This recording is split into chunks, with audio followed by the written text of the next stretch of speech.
Señor. Veo que algunos tienen calor, están con el abanico.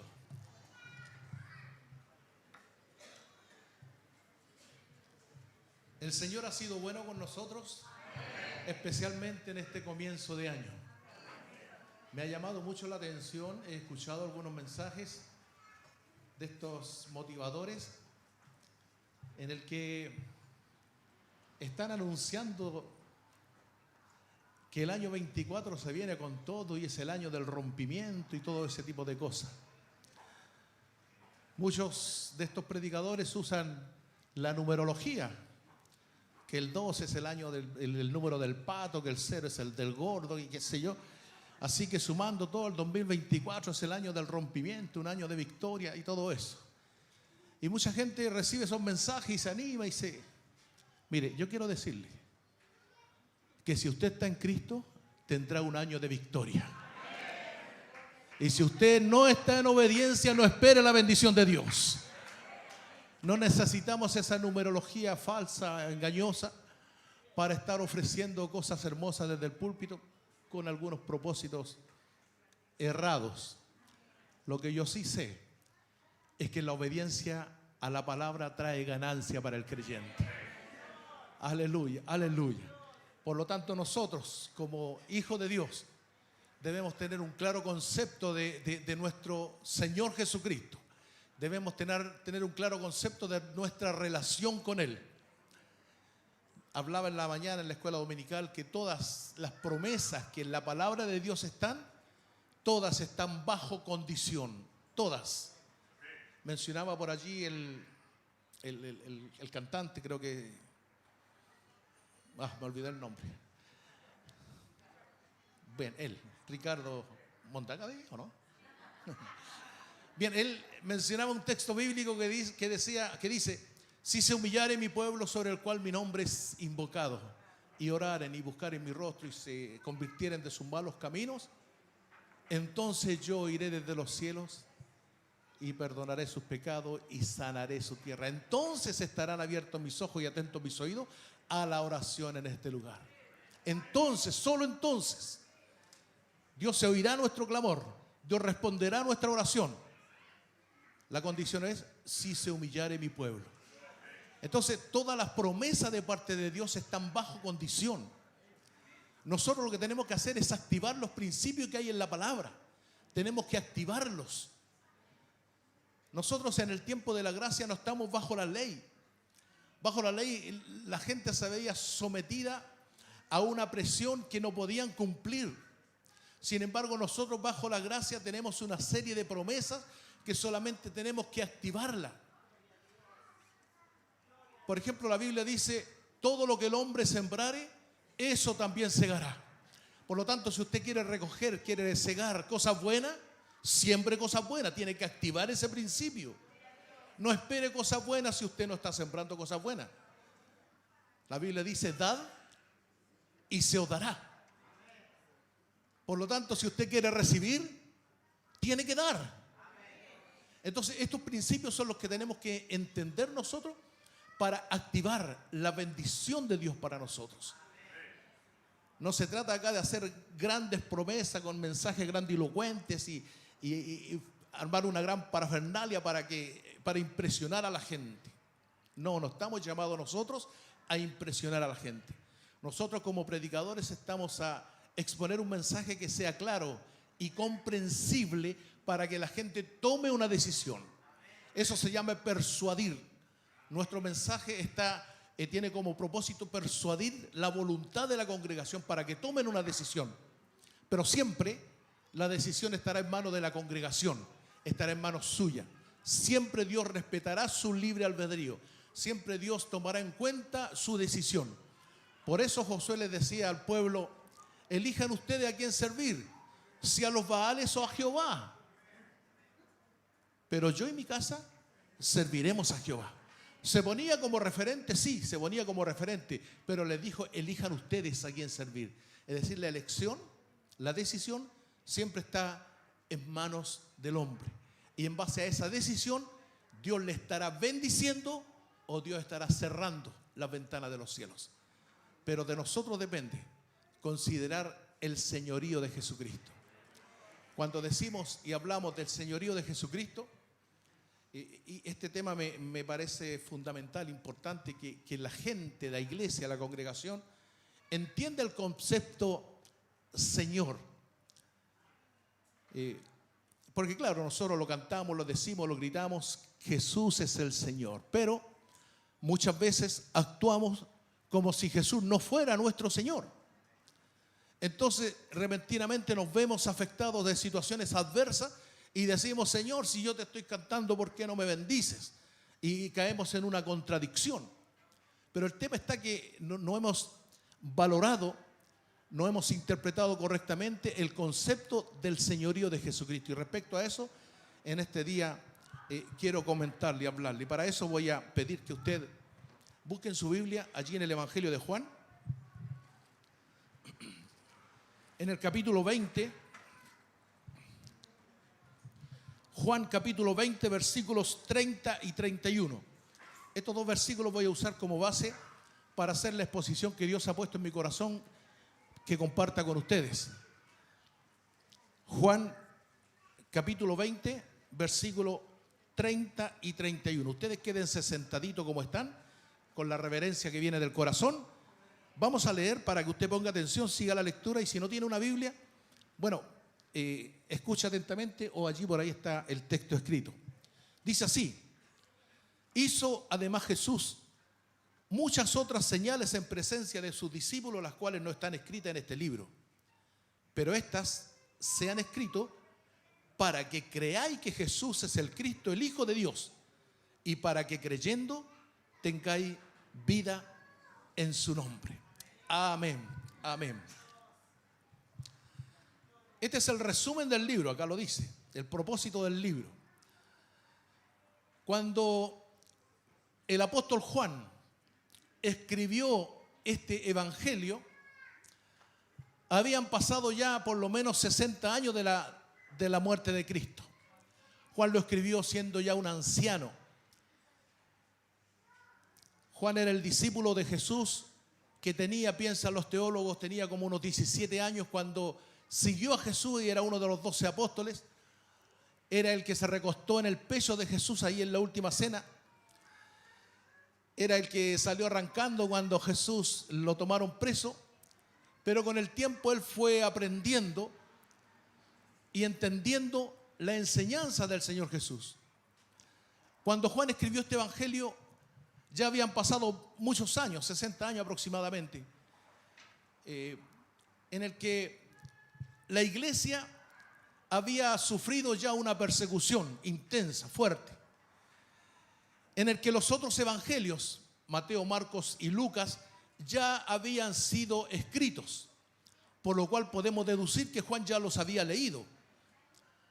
Y cada uno de los otros evangelios que recién mencioné son los que los teólogos llamamos los evangelios sinópticos, porque hacen una sinopsis de la vida de Jesucristo, resumen lo que Jesús enseñó y lo que Jesús hizo, y mencionan muchos otros milagros. Cada uno de ellos, de los evangelios, tenía una audiencia especial. Mateo fue escrito obviamente para los judíos, porque les mostraba lo que ellos estaban esperando. Ellos estaban esperando al rey de los judíos y les mostraba a Jesucristo como rey.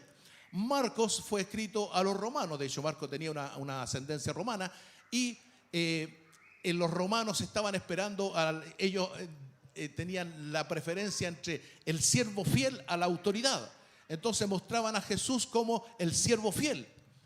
Y allí Lucas, de procedencia griega, creo que es el evangelio mejor escrito en cuanto a su redacción, porque él era un doctor, un médico que tenía un buen lenguaje, y además se preocupó de recopilar todas las historias que él había escuchado, porque Lucas no conoció a Jesús, pero sí era discípulo de Pablo, pero se encargó de recopilar todas las historias y ponerlas en orden, y escribió una gran historia que está contenida en nuestra Biblia en 2 tomos.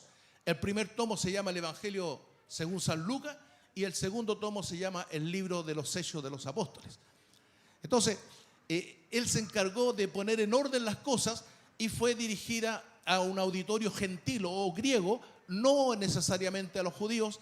Entonces los griegos buscaban siempre al hombre perfecto. Recordemos que en Atenas comenzaron las Olimpiadas porque buscaban al hombre más grande, al hombre más fuerte, al hombre más hermoso. Por eso no participamos nosotros en esa competencia. Pero ellos buscaban al hombre perfecto, y justamente Lucas se encarga de describir la humanidad de Jesús. Tanto es así que es el único de los evangelios que menciona una parte de Jesús en su niñez, que cuando tenía aproximadamente unos 12 años. Entonces, se entiende que a esta altura Juan ya había leído los 3 evangelios y la situación de la iglesia estaba siendo difícil porque ellos estaban siendo perseguidos. Cuando Jesús fue levantado al cielo y los discípulos miraron que Jesús era ocultado por una nube, se pusieron al lado de ellos 2 varones con vestiduras blancas, que eran los ángeles, y le dijeron: a este Jesús, el que están ustedes viendo al cielo, ese Jesús va a volver. Entonces despertó la esperanza en ellos de que iba a volver Jesús. El problema es que tuvieron una expectativa, o se formaron una expectativa muy alta. Pensaban que Jesús volvía, pero que iba a volver al otro día, o la próxima semana quizás, o el próximo mes, pero venía pronto. Tanto es así que ellos comenzaron a juntarse y vendían todas sus propiedades y las repartían entre los pobres y hacían vida común, porque ellos tenían la expectativa de que Jesús iba a volver pronto. Pero esa espera o ese advenimiento comenzó a demorar. Tanto es así que la iglesia en Jerusalén se empobreció y Pablo tuvo que hacer una ofrenda para venir a ayudar a la iglesia en Jerusalén. Entonces, el problema estaba no solo que Jesús se había demorado, no solo que había persecución, no solo que estaban empobreciéndose, sino que se estaban levantando en ese tiempo otros liderazgos, porque en ese tiempo así era la costumbre: se levantaba un líder y sus discípulos lo seguían. Por eso Juan el Bautista tenía discípulos, por eso Jesús tenía discípulos, por eso Gamaliel tenía discípulos, y se estaban levantando otros líderes con liderazgos potentes y discípulos que lo seguían. Pero los discípulos de Cristo no tenían un líder, porque su líder había sido crucificado, su líder había sido resucitado, había sido llevado al cielo, y en ese tiempo ellos no tenían un líder visible. Entonces el desánimo, el desencanto cayó en ellos, al punto que ellos comenzaron a mirar para el lado y a dudar del advenimiento de Cristo, a dudar de su fe, a dudar de todo eso. Y la mayor adversidad que tuvieron fue que en ese tiempo el gnosticismo, que era una filosofía griega, en el que ellos hacen la clara separación entre el espíritu y el cuerpo. Estoy hablando de la filosofía, el gnosticismo. Hacen la clara separación entre el espíritu y el cuerpo, diciendo que el espíritu es todo lo bueno y en el cuerpo está todo lo malo, está el pecado. Por lo tanto, ellos enseñaban que Dios es espíritu santo, bueno, pero que Dios no puede haber tomado forma humana porque en el cuerpo está el pecado, lo malo. Por lo tanto, comenzaron a enseñar que Jesucristo había venido, pero espiritualmente no más, no en carne, no en cuerpo. Y ellos comenzaron a dudar, los discípulos comenzaron a dudar si lo que habían recibido era verdad o no era verdad. Y por eso Juan escribe este evangelio y comienza diciendo claramente: en el principio era el Verbo, y el Verbo era con Dios, y el Verbo era Dios, porque Él lo había conocido. Él había estado con él se había recostado sobre su pecho y él había visto los milagros de Jesús. Y luego dice: y aquel Verbo fue hecho carne y habitó entre nosotros y vimos su gloria, gloria como del unigénito del Padre. Por lo tanto, Juan venía a confirmarles a la iglesia, a los discípulos, que Jesucristo, siendo Dios, tomó forma humana en cuerpo de carne y hueso, rebatiendo de esa forma el gnosticismo, que era la filosofía que estaba levantándose como un adversario del cristianismo en ese tiempo. El mismo Juan más adelante, en Primera de Juan, dice que todo espíritu que confiesa que Jesucristo vino en carne es de Dios, y todo el que niega que Jesucristo vino en carne no es de Dios, porque ese era lo que tenían que luchar ellos. Eso era lo que estaba corrompiendo la fe de los discípulos de la iglesia en aquel tiempo. Por eso escribe este evangelio, da las razones, y el evangelista Juan, en su evangelio solamente selecciona, creo que son 5 o 7 milagros nomás, los selecciona, aunque Jesús hizo muchos milagros, pero él selecciona algunos, ¿ya? Y no le llama milagros, le llama señales. Por eso el texto dice, hizo además Jesús muchas otras señales en presencia de sus discípulos, las cuales no están escritas en este libro. Pero estas se escribieron para que ustedes crean que Jesús es el Cristo, el Hijo de Dios, y para que creyendo en Él tengan vida en su nombre.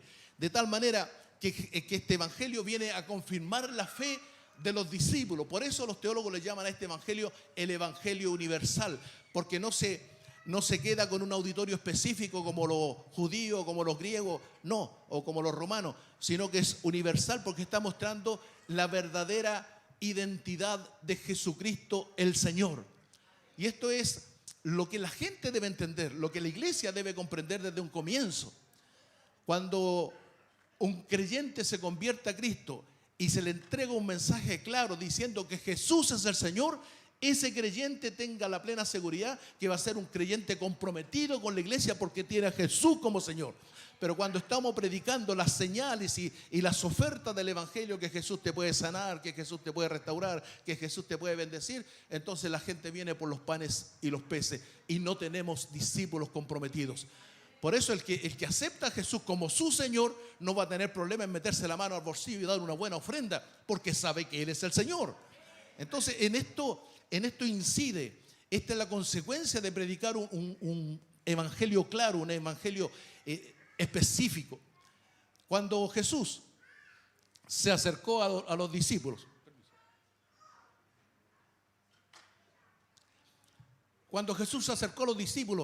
y les preguntó, ¿quién dice la gente que yo soy? ¿Qué opina la gente de mí? Entonces los discípulos dijeron, Señor, algunos dicen que tú eres Elías o alguno de los profetas. Tú sabes, Señor, la gente habla cualquier tontera. Y Jesús dijo, bueno, ¿y ustedes? ¿Quién dicen que yo soy? Y ahí se levanta Pedro y dice, tú eres Jesús, el Cristo, el Hijo del Dios viviente. Entonces allí el Señor Jesús da su aprobación a esta afirmación, porque Pedro tuvo una revelación del cielo. Bienaventurado eres tú, Pedro, porque esto que tú estás diciendo no te lo reveló, ahí está la revelación, no te lo reveló ni carne ni sangre, sino mi Padre que está en los cielos. Y sobre esta revelación que se transforma en una roca, sobre esta roca edificaré mi iglesia y las puertas del Hades no prevalecerán contra ella. Entonces el propósito de Jesucristo es que su persona sea revelada en el corazón de los hombres para desde esa convicción, desde esa declaración, pueda entonces edificar su iglesia. No es que la iglesia, no es que Cristo sea la roca en sí, sino que Cristo, el Señor, el Hijo de Dios, el Mesías, Él es la roca, esa declaración, esa convicción. Nosotros entonces tenemos como fundamento esta fe, esta certeza, esta convicción de que Jesucristo, primero, de que Jesús es el Cristo, el Mesías, el enviado, de que Jesús es el Hijo de Dios y de que Jesucristo es el Señor. Cuando nosotros decimos que Jesús es el Cristo, debemos entender estos conceptos que son fundamentales para tener una clara interpretación de nuestra fe. Cuando decimos que Jesús es el Cristo, estamos diciendo que la palabra Mesías es en hebreo, la palabra Cristo es en griego y en español sería ungido. Son tres palabras que significan exactamente lo mismo. Cristo es el ungido, es el Mesías. En definitiva, es el enviado de Dios bajo el poder de Dios, bajo la unción de Dios que trajo salvación a los hombres. Entonces, la palabra unción debemos entenderla. Él es el ungido. No es un ungido, es el ungido, artículo determinante, excluyente de todos los demás. O sea, no hay otro ungido de parte de Dios sino Jesús. Él es el Cristo, no es un Cristo, el Cristo. Por lo tanto, si nosotros operamos bajo el poder de Dios, estamos bajo la unción de Jesucristo, no bajo la unción nuestra. De tal manera que la palabra unción debemos entenderla como, o debemos interpretarla como poder, poder. ¿Por qué? Porque la unción es poder. Jesús dijo, cuando leyó las escrituras delante de los fariseos, de los sacerdotes, de los ancianos, ahí en la sinagoga, él leyó la escritura y dijo, el Espíritu de Dios está sobre mí y me ha ungido para dar vista a los ciegos, para sanar a los enfermos, para liberar a los oprimidos y para libertar a los cautivos y para predicar el año agradable del Señor. Me ha ungido para sanar, para hacer milagros, para dar vista a los ciegos. Entonces la unción es para manifestar el poder de Dios. Por eso decimos que Jesús es el ungido. Entonces, no es que nosotros no seamos ungidos. Él es el ungido, pero opera de la siguiente manera.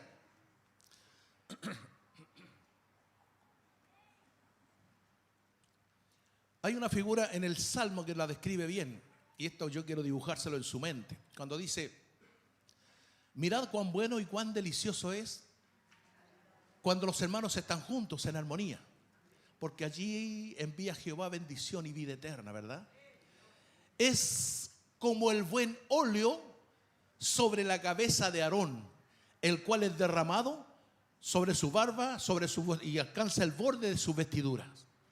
Entonces ahí está la figura de la unción. La unción en forma física, en forma simbólica o en un sentido figurado, era el derramamiento de aceite sobre el sacerdote, sobre el profeta o sobre el rey. Gente a la cual se le derramaba el aceite que tipificaba el poder de Dios sobre esa persona para gobernar su pueblo. Esa era la representación del aceite. El aceite, el óleo, representa el Espíritu Santo, la unción. Por lo tanto, cuando dice que, y toma la figura de Aarón, que era el sacerdote hermano de Moisés, que fue derramado el aceite sobre él y alcanzó hasta el borde de su vestidura, ahí tenemos la figura de la iglesia. La iglesia siendo ungida de parte de Dios, pero la unción cae sobre la cabeza. Y la cabeza de la iglesia es Jesucristo nuestro Señor. Y la unción derrama, chorrea hasta el borde de sus vestiduras. O sea, todo su cuerpo es alcanzada por la unción que cayó sobre la cabeza. Y si nosotros somos el cuerpo de Cristo, la unción de Cristo está sobre nosotros. Por eso la Biblia dice, sobre los enfermos pondrán sus manos y estos sanarán, hablarán nuevas lenguas, echarán fuera demonios, porque nosotros estamos bajo la unción de Jesucristo. Ese es el poder que Cristo tiene, porque es el ungido, Él es el Cristo. Es el Hijo de Dios también, que es otro concepto que se define, el Hijo de Dios porque procede de Dios, pero se hizo Hijo de los hombres. Por eso hablaba él, el Hijo del Hombre vino. Hablaba del Hijo del Hombre, pero él es el Hijo de Dios. Y en esto no hay ninguna contradicción, porque era Hijo de Dios por cuanto procedía de Dios, pero se hizo Hijo de Hombre porque tomó la representatividad humana. Y Él se hizo Hijo de Hombre para que todos nosotros, los hijos de los hombres, ahora seamos hechos hijos de Dios. Entonces ahí tenemos que Jesús es el Cristo, Jesús es el Hijo de Dios y Jesús es el Señor.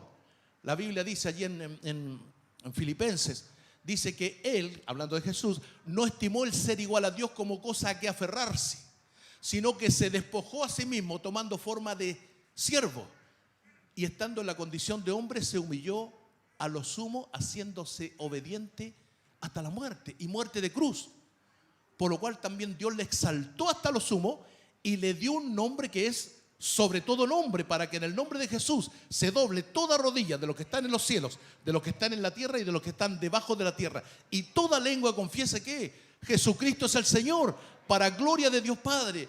Entonces este es el concepto que nosotros como iglesia debemos manejar en una forma hábil, porque cuando hablamos del señorío de Jesucristo vamos a tener que entender que cuando tenemos a Jesús como Señor, no debemos interpretar el concepto Señor como lo interpreta el mundo hoy en día. el concepto Señor, bíblicamente hablando, es diferente a como nos nombran a nosotros, el señor Valencia, el señor Hinojosa, el señor González, el señor Pérez, el señor Rojas. Acá todos somos señores, pero no es el concepto bíblico. El concepto bíblico de Señor en hebreo es Adonai, en griego es Kyrios y en español es Señor. Pero en la etimología, para que alguien califique para ser llamado Señor, requiere cumplir con 3 requisitos. Para que alguien califique y pueda ser llamado Señor, tiene que cumplir 3 requisitos. El primero, debe tener divinidad, deidad, debe ser Dios. Por eso los reyes del Antiguo Testamento hacían estatuas y pedían a la gente que lo adoraran. ¿Por qué? Porque ellos pensaban que cuando se murieran y en la otra vida iban a ser dioses. Pero nosotros sabemos que ellos están bajo tierra. Pero la Biblia dice claramente que en el principio era el Verbo. El Verbo era con Dios y el Verbo era Dios. Ese Verbo fue hecho carne y habitó entre nosotros. Es decir, Jesús es 100% Dios y 100% hombre. ¿Por qué? Porque Él se despojó a sí mismo. Esto quiere decir que Él no quiso usar los atributos divinos para vivir como hombre en esta tierra. Y si hizo milagro, lo hizo porque sobre Él había descendido el Espíritu Santo. Lo mismo, el mismo Espíritu que ha descendido sobre su vida, sobre nuestra vida. Entonces, Él hizo milagro bajo la unción del Espíritu Santo, ¿ya? Pero Él humanamente no tenía ningún título que sobrepasara a cualquier humano en ese tiempo. Tanto es así que me recuerdo, hay un pasaje que cuando entró a Jerusalén, Él entró al templo y dio vuelta a la mesa de los cambistas, ordenó en su casa, porque la habían convertido en cueva de ladrones. Ese pasaje me imagino que usted lo habrá leído o habrá escuchado alguna vez. Entonces, Él vino a poner orden a la casa de Dios. Y las autoridades, los ancianos, los sacerdotes, los escribas, los fariseos, los saduceos, los herodianos, todos esos personajes vinieron ahí y le dijeron: ¿con qué autoridad tú estás haciendo esto? Dinos, ¿con qué autoridad haces esto? ¿Y quién te dio la autoridad? Porque ellos eran la autoridad. ¿Quién de nosotros te dio esa autoridad para poner orden en la casa? Y Jesús no tenía respuesta, porque Él no era autoridad, no era anciano, no era sacerdote, no era escriba. Recordemos que los sacerdotes en ese tiempo venían de la tribu de Leví. Jesús venía de la tribu de Judá, por lo tanto no tenía ningún derecho para ministrar en el templo. No era sacerdote, no tenía ninguna autoridad. Estoy hablando de Jesús humanamente. Como hombre de carne y hueso no tenía ninguna autoridad. Después, cuando resucitó, Él fue constituido como sumo sacerdote, según el orden de Melquisedec y no según la ley de Moisés. Por lo tanto, no tenía respuesta. Dinos, ¿quién te dio esta autoridad? ¿Con qué autoridad estás haciendo esto? Como Jesús no tenía respuesta, le dijo: ¿sabes? Yo le voy a hacer también a usted una pregunta. Y si ustedes me la responden, yo le respondo con qué autoridad estoy haciendo esto. Díganme ustedes, el evangelio de Juan, el bautismo de Juan, ¿era de Dios o era de los hombres? Entonces ellos cavilaban en su corazón diciendo: si decimos que era de Dios, nos va a decir por qué no lo obedecimos. Y si decimos que era de los hombres, el pueblo se nos viene encima. Digámosle que no sabemos. Esa fue la reunión que tuvieron y fueron y le dijeron a Jesús: no sabemos de quién es el bautismo de Juan. Jesús dice: ¿no me quieren responder? Yo tampoco le voy a responder con qué autoridad estoy haciendo eso. Entonces Jesús, en una forma sabia, salió de ese paso difícil, porque Él no tenía respuesta, porque él humanamente estaba actuando, se había despojado de sus atributos divinos. Entonces Él, en forma humana, se despojó de su divinidad, pero asumió una humanidad 100%, pero nunca dejó de ser Dios. Él tenía divinidad y cumplía con el primer requisito para ser llamado Señor. El segundo requisito El segundo requisito que debía cumplir alguien para calificar y pudiera ser llamado Señor es que tenía que ser exaltado. Debía ser exaltado. ¿Qué significa esto? Que el hombre tenía que haber pasado por la muerte y tenía que haber vencido la muerte. Y Jesucristo, en la historia del universo, es el único que ha resucitado de una vez y para siempre. El único. En el Antiguo Testamento, bueno, y en el Nuevo Testamento también, hubo mucha gente que resucitó. El hijo de la viuda, la hija de Jairo. Incluso cuando Jesús moría en la cruz, las tumbas se abrieron y mucha gente que había muerto en esos días volvió a su casa. Hubo muchas resurrecciones. Gente que murió y volvió a vivir. Pero ¿saben? Todos ellos resucitaron con el mismo cuerpo, como Lázaro, con el mismo cuerpo. Por lo tanto, envejecieron, se enfermaron y murieron. Pero Jesús resucitó con un cuerpo glorificado. Por lo tanto, venció la muerte con poder de una vez y para siempre. Él ya no vuelve a morir. ¿Por qué? Porque tiene un cuerpo diferente, un cuerpo de luz, un cuerpo que está capacitado para aparecerse aquí en un momento y al segundo aparecerse al otro lado. Y eso pasó cuando Jesús resucitó antes de que sean bautizados en el Pentecostés con el Espíritu Santo. Se presentó a los discípulos cuando estaban encerrados en una pieza. Jesús se le apareció en medio. Cuando estaban en la playa, Jesús se apareció ahí. Cuando los discípulos iban camino a Emaús, Jesús se apareció ahí porque estaba con un cuerpo de luz, un cuerpo diferente, un cuerpo glorificado. Entonces Él venció la muerte. Por lo tanto, Él califica para ser llamado Señor, porque cumple con la exaltación. De hecho, la Biblia dice, y el texto lo mencioné delante, en Filipenses dice que, por lo cual también Dios le exaltó hasta lo sumo y le dio un nombre que es sobre todo nombre, para que en el nombre de Jesús se doble toda rodilla de los que están en los cielos, de los que están en la tierra y de los que están debajo de la tierra, y toda lengua confiese que Jesucristo es el Señor. Porque para ser llamado Señor hay que vencer la muerte. Hay que pasar por la muerte y hay que vencerla. Entonces Jesús califica con el segundo requisito. Es Dios, venció la muerte con poder. Y el tercer requisito, para ser llamado Señor, el hombre o la persona tiene que tener soberanía. Y la soberanía tiene dos aristas, dos caras. Para que una persona sea soberano, debe ser capaz de decidir y no tener consejeros. ¿Por qué? Porque es soberano. No acepta, no recibe el consejo de nadie. Y todos los reyes de la tierra tienen consejeros, tienen ministros. A veces lo aconsejan bien, a veces lo aconsejan mal. Más mal que bien, pero tienen consejeros. Pero Jesucristo no necesita nuestro consejo. Él es totalmente sabio. Él lo conoce todo, Él lo sabe todo, por lo tanto no requiere la consejería de nadie.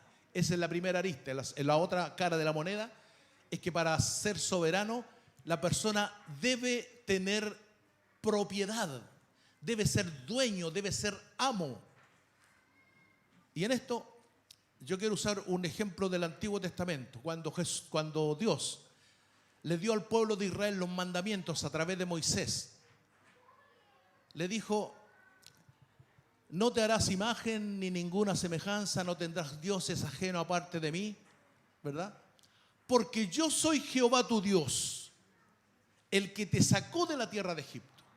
Yo te saqué de la tierra de Egipto, por lo tanto, yo soy tu Dios y no tendrás dioses ajenos aparte de mí. O sea, yo tengo derecho para ser tu Dios. Yo soy tu dueño porque te saqué, yo te redimí.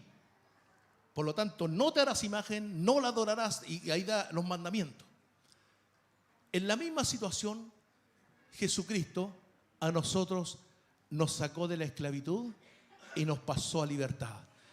Nos sacó de un reino de tiniebla y nos pasó a un reino de luz. Nos rescató de la muerte y nos pasó a vida eterna. Entonces Él tiene derechos sobre nosotros porque Él nos compró por precio. Él derramó su propia sangre para redimirnos, para comprarnos a nosotros y para liberarnos de las garras del diablo y pasarnos al gobierno de Dios. Ahora hemos cambiado de reino. Ahora estamos en el reino de los cielos, dirigidos por el Espíritu Santo de Dios, gobernado por el Señor Jesucristo mismo. Y ya no somos esclavos del diablo, porque Él nos pasó de un reino de tinieblas a luz. Entonces tenemos un nuevo dueño. Él es nuestro dueño, Él es nuestro amo.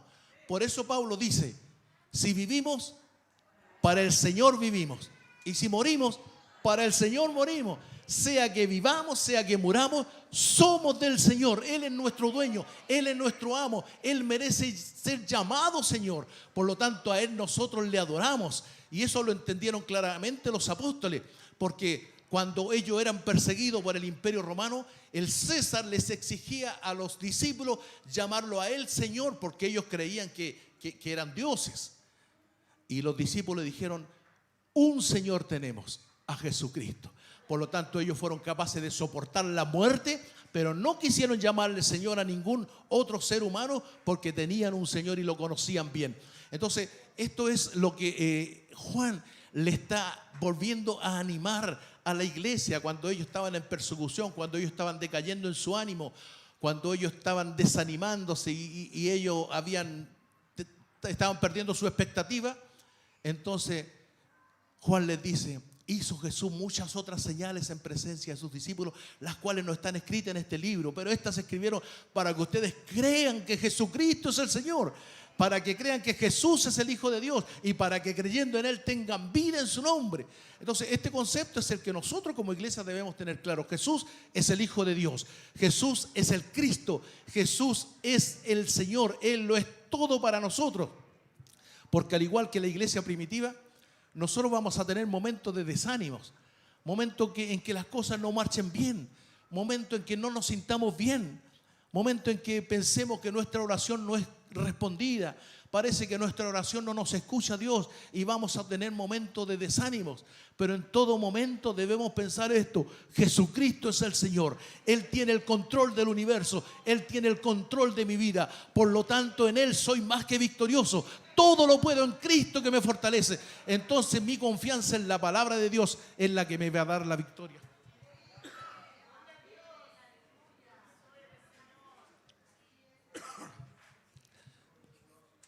Pensar en Cristo en nuestros momentos de adversidad es alcanzar la victoria. Por nuestras fuerzas, cuando el mundo se nos viene encima, cuando vemos todo color negro, cuando vemos que las cosas no funcionan, pensemos que Jesucristo es el Señor. Él tiene el control de todo.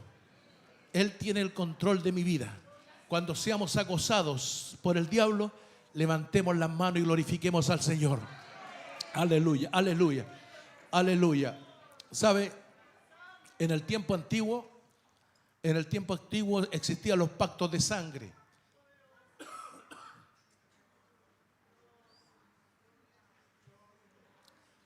En el tiempo antiguo existían los pactos de sangre. Dos personas hacían un pacto de sangre, se sajaban las manos y juntaban su sangre. Y eso le hacía más que hermanos. En la práctica, ¿qué significaba? Si alguien te daña a ti, yo te voy a defender. Y si alguien me daña a mí, tú me vas a defender. Ese era el pacto de sangre. Entonces la gente, cuando iba de una ciudad a otra por los caminos donde estaban los asaltantes, venían los asaltantes y le decían: a ver, manos arriba, muéstrame tus manos. Y cuando veían que el hombre tenía un pacto de sangre, no lo tocaban, porque sabían que tenía un vengador que se iba a encargar de perseguirle a ellos. Manos arriba, no lo tocaba. Ese era un pacto de sangre. ¿Sabe? Cuando Jesús se puso en medio de la pieza con sus discípulos, les dijo: mira mis manos, tengo un pacto de sangre con ustedes. Entonces, cuando usted esté siendo acosado, esté siendo destruido por el diablo, levante sus manos. Aleluya. Hay un pacto de sangre. El vengador viene a socorrernos. Él nos va a ayudar. Él nos va a sacar en victoria, porque Cristo murió por nosotros. Aleluya. Y la Biblia dice que el Padre, si no escatimó a su propio Hijo, ¿cómo no nos va a dar con Él todas las cosas? La defensa viene de parte de Dios. Él es nuestro vengador. Mía es la venganza, dice el Señor. Por lo tanto, en Él tenemos asegurada nuestra victoria en el día de hoy, en el caminar diario. Entonces, no piense que todo es adversidad. Piense que sobre la adversidad está el gobierno de Dios, está el cuidado de Dios, está el que nos va a dar la victoria, está el que merece toda la alabanza, toda la honra, toda la gloria. Te bendecimos, Jesús. Te honramos, te glorificamos. Tú mereces todo, Señor. Tú eres todo para nosotros. Aleluya, aleluya, aleluya. Aleluya, aleluya. Sí, Señor, sí, Señor. Oh, cría la Mara Santa. Chisala para Cristi Libare. Aleluya. Aleluya, aleluya. Yo declaro una palabra profética de victoria para su vida. No importa cuál sea la situación que esté viviendo, no importa. Jesucristo está sobre todas las cosas.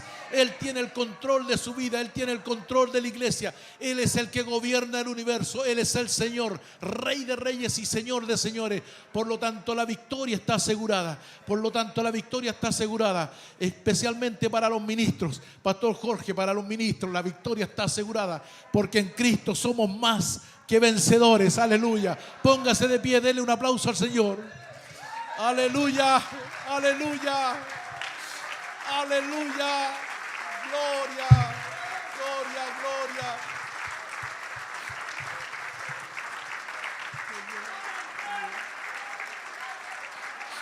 Aleluya, aleluya.